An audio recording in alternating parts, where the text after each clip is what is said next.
नमस्कार, स्वागत है आपका SPN9 न्यूज में। मैं हूं आपके साथ श्रुति।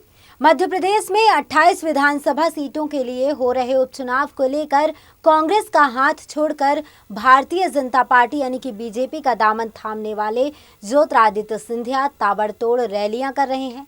इन रैलियों में वह कांग्रेस के खिलाफ मुखर हैं और जमकर निशाना साध रहे हैं। इस बीच उन्होंने एक विशेष बातचीत में बीजेपी में अपनी भूमिका और कांग्रेस को लेकर बेबाक राय रखी। ज्योतिरादित्य सिंधिया ने कांग्रेस और बीजेपी में अंतर को जाहिर किया। उन्होंने कहा कि बीजेपी में क्षमता के आधार पर व्यक्ति को अवसर प्रदान किए जाते हैं, अनुशासन के आधार पर पार्टी का कार्यकर्ता पार्टी के झंडे के आधार पर कार्य करता है। मैं अपना सौभाग्य समझता हूं, प्रधानमंत्री नरेंद्र मोदी के नेतृत्व में, हमारे अध्यक्ष JP नड्डा के नेतृत्व में, गृह मंत्री अमित शाह के नेतृत्व में मुझे जन सेवा करने के लिए अवसर मिला है। बीजेपी में कैसे सामंजस्य बैठा रहे हैं, इस सवाल पर ज्योतिरादित्य सिंधिया ने कहा कि बीजेपी एक तरीके से मेरे लिए पुराना घर भी है, क्योंकि यह पार्टी मेरी दादी स्वर्गीय राजमाता विजया राजे सिंधिया के द्वारा एक तरीके से स्थापित की गई थी। मेरे पूज्य पिताजी की शुरुआत जनसंघ में हुई थी, तो इस तरह बहुत से लोगों से पुराना संबंध भी है। तो जरूर मैं नए घर में आया हूँ, लेकिन संबंध पुराना है। इसके अलावा नए संबंध अभी और बन रहे हैं। पिछले 6-7 महीनों में यही मेरी कोशिश रही है कि धरातल और जमीनी कार्यकर्ता के साथ संबंध बना सकूं। मेरे लिए राजनीति इतनी महत्वपूर्ण नहीं है जितनी जनसेवा है, और जनसेवा में मानव के बीच का रिश्ता सबसे महत्वपूर्ण होता है। कांग्रेस का साथ छोड़ने के बाद गद्दार कहे जाने पर ज्योतिरादित्य सिंधिया ने कहा कि आरोप लगाना बड़ा आसान है।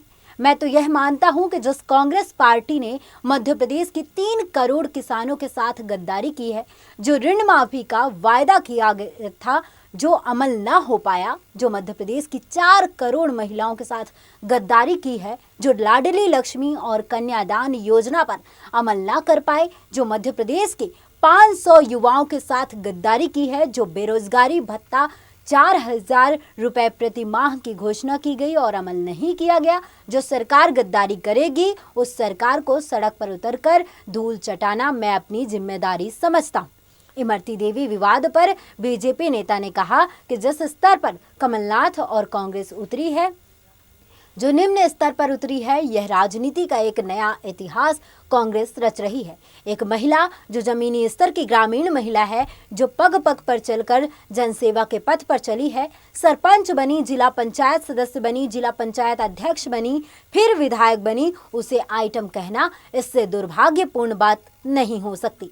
इसकी जितनी निंदा की जाए कम है। यह कांग्रेस की महिलाओं के प्रति सोच दर्शाती है, कांग्रेस की दलितों के प्रति सोच दिखाती है।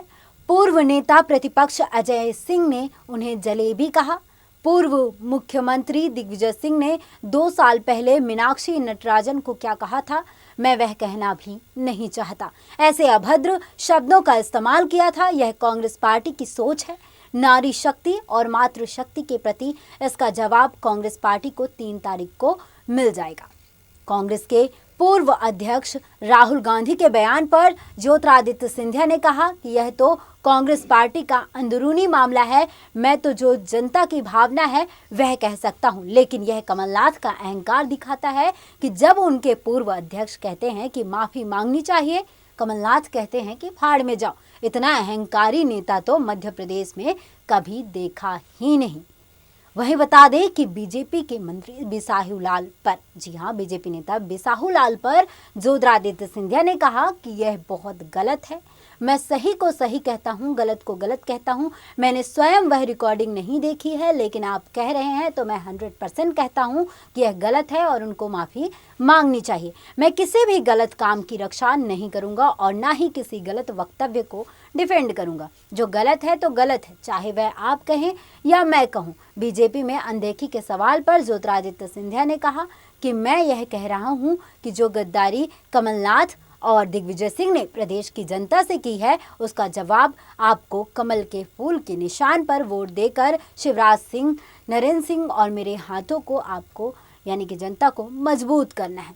जहां तक उपेक्षा की बात की आपने, मुझे कोई चिंता नहीं है कि मेरी उपेक्षा हो या ना हो कांग्रेस में या बीजेपी में, लेकिन बीजेपी में जो सम्मान मुझे मिला है शीर्ष नेतृत्व से, शिवराज सिंह से, हर कार्यकर्ता से, मैं अपना सौभाग्य समझता हूं। लेकिन अगर मेरे प्रदेश की जनता की उपेक्षा होगी तो ज्योतिरादित्य सिंधिया जरूर सड़क पर उतरेगा। वहीं ये भी कहा, जब ज्योतिरादित्य सिंधिया ने कहा कि मेरा लक्ष्य जिंदगी में जन सेवा है। आप मुझे 20 साल से जानते हैं, मुझे ना कभी कुर्सी का ना कभी लाल बत्ती का मोह रहा है। मैं 8 साल केंद्र में मंत्री रहा, लेकिन कभी मेरी गाड़ी में लाल बत्ती नहीं रही, ना मध्य प्रदेश में ना दिल्ली में। मुझे सेवा का मोह है, विकास के लिए उत्सुक हूँ और प्रगति के लिए उत्सुक हूँ। मेरे लिए राजनीति केवल एक माध्यम है उस जनसेवा के लक्ष्य की पूर्ति करने के लिए। न मेरे पूज्य पिताजी पद के लिए लालायित थे, न मैं हूँ। जनसेवा के लिए जरूर हूँ, विकास के लिए जरूर हूँ, उसके साथ कोई समझौता नहीं। जितना हो सकेगा उतना मैं करूँगा। उपचुनाव में कितनी सीटें बीजेपी को मिलेगी, सवाल पर ज्योतिरादित्य सिंधिया ने कहा कि मैं कोई ज्योतिषी नहीं हूँ, पर मेरी सोच और विचारधारा है कि हर सीट पर हमारी बहुत अच्छी पोजीशन है और कमल के फूल का परचम लहराएगा। बता दें कि मध्य प्रदेश में जल्द ही 28 सीटों पर उपचुनाव होने हैं। ऐसे में सभी पार्टियां चुनाव की तैयारियों में लगी हुई हैं। बता दें कि ज्योतिरादित्य सिंधिया 22 विधायकों के साथ कांग्रेस छोड़ बीजेपी में शामिल हो गए थे, जिस वजह से मध्य प्रदेश में कमलनाथ की सरकार यानी कि कांग्रेस की सरकार गिर गई और एक बार फिर से मध्य प्रदेश में बीजेपी की सरकार यानी कि शिवराज की सरकार ने सत्ता में वापसी की है। ऐसे में जल्द ही उपचुनाव होने हैं।